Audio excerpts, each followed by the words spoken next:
guys, welcome back to Everything Outdoors. Today I wanted to talk to you about creek fishing, and but first I wanted to give a big shout out to Anything Outdoors, one of my best buddies since we were little kids. He caught a possum today on his trap line, and I wanted to say that I'm proud, and I hope that you're dedicated to it as much as I was to mine that I caught 3 or 4 weeks ago. And I hope it turns out like mine did, and I hope everything goes well for you, and I hope you catch more in the future. But back to creek fishing today. It was rainy, so I didn't plan very well, but I went, caught 3 or 4. Very simple technique. As you saw in the photos, just before this video started, well, maybe afterwards, I'll have to think about it during this video, but you'll see them anyway.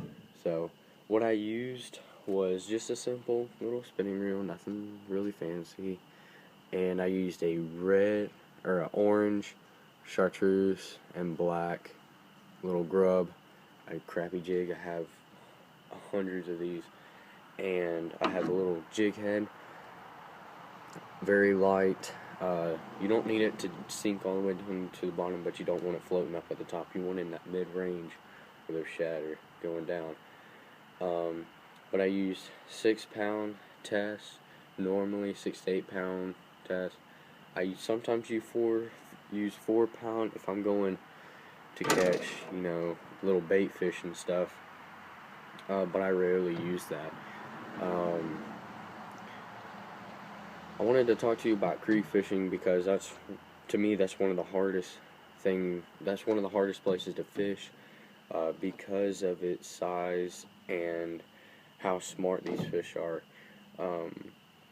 But once you kind of learn what they like and learn what the food sources are, you'll hit them like crazy.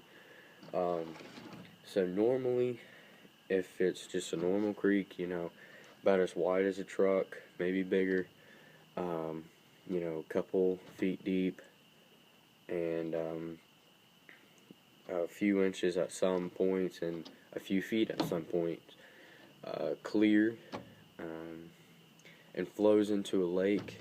That's a key part.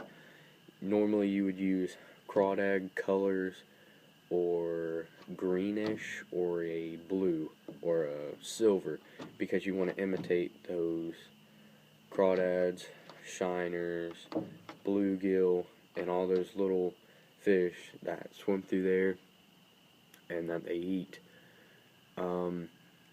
During this time of the year, kind of when it's cold, obviously it ain't cold, I'm wearing short sleeves, but you want to slow reel it. I mean, you don't even have to bounce it any. I was trying to bounce it some and jig around those rocks, and they weren't biting it. But when I slowed it, I was literally about to like that. And that bait kept flat, going through the water, and they, boom, hit it. Don't know why. I will have to figure out. Comment what you think why that is. But during the summer, you'll go, boom, boom, boom, boom, boom, boom, and they'll just, bang, hit it. It's all in the action of the tail, and during the winter, they don't like as much action, but in the summer, they want all the action that they can get. But if you don't have any crappy jigs, if you're talking like little crankbaits, olive green or silver is my two. Now, I do use a jerkbait about that long for bass up towards the lake. It's a rainbow trout color, and I whack them with that. That works really good. But that olive green, that's my favorite. I catch a whole lot of fish on that. Sadly, being in a creek in the middle of the woods, you're going to get snagged into some trees. You're going to break some lines. And so, sadly, that's what happened to me. But once you get up towards its source, maybe it's a pond or something where it starts to get thinner and thinner, you want to use those smaller baits, because there's obviously going to be smaller fish up there, but you still want to keep to that crawdad and olive green colors That's why you use small lures, because you can use them all the way up to its source, all the way down to where it flows into, which here in my creek flows into Lake Lanier, so it has that source of spotted bass coming up, and they're usually about a pound. So you fling something out about 1 or 2 inches, olive green, silver, crawdad, rainbow trout, they'll hit it. But once you get down to where it flows into maybe a lake or something, you want to start using more natural colors, and you want to start using the colors that they would bite on the lake, because those same fish that are a little bit upstream of where it flows into in the lake, those species are basically going to be the same. Catfish are going to come up there, carp are going to come up there, gar are going to come up there, bass, crappie, bluegill, everything's going to be up in that little section, about anywhere from right where it flows into it, right where the creek ends, all the way up to about a quarter mile up the stream.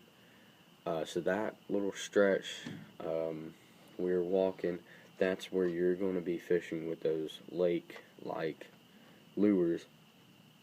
I will be posting videos on it, and that's the same creek that you saw in the past videos that I set my traps at.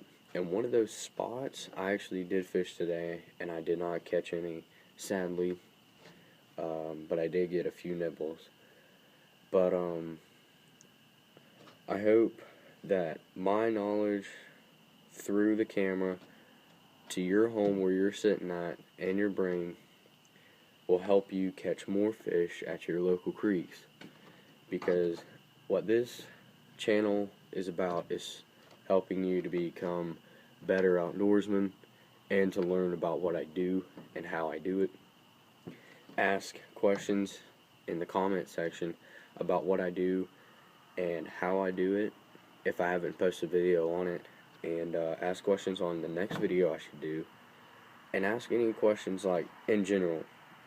It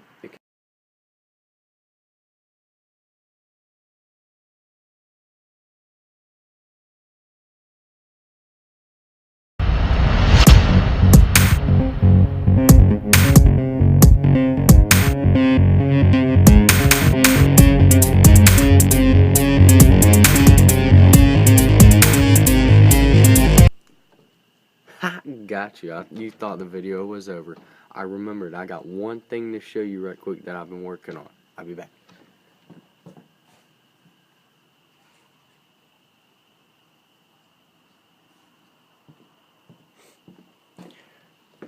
Alright. This is a deer that my dad shot back in November. I just started working on it. Been leaving it in the woods, getting it cleaned off with all the fur and stuff, and as you can see, it's done very well. We got the bottom jaws, aged it. It's about a 3.5-year-old deer when my dad shot it, but it's great buck. It broke off the G3s, a little bit off the main beam, a little bit off of the main beam on this side. Broke off half of the G2 on this side, and also that G3. He was starting to grow a drop tine right there, not long enough to count, so he's an 8-point. Got 2 stubs. That's it. Sorry guys, that was an awkward send off, but I'm going to do it right. So I hope your week is great. I promise I won't trick you this time. So I'll see you next time on the next video. Comment on what you think I should do next. So, see ya.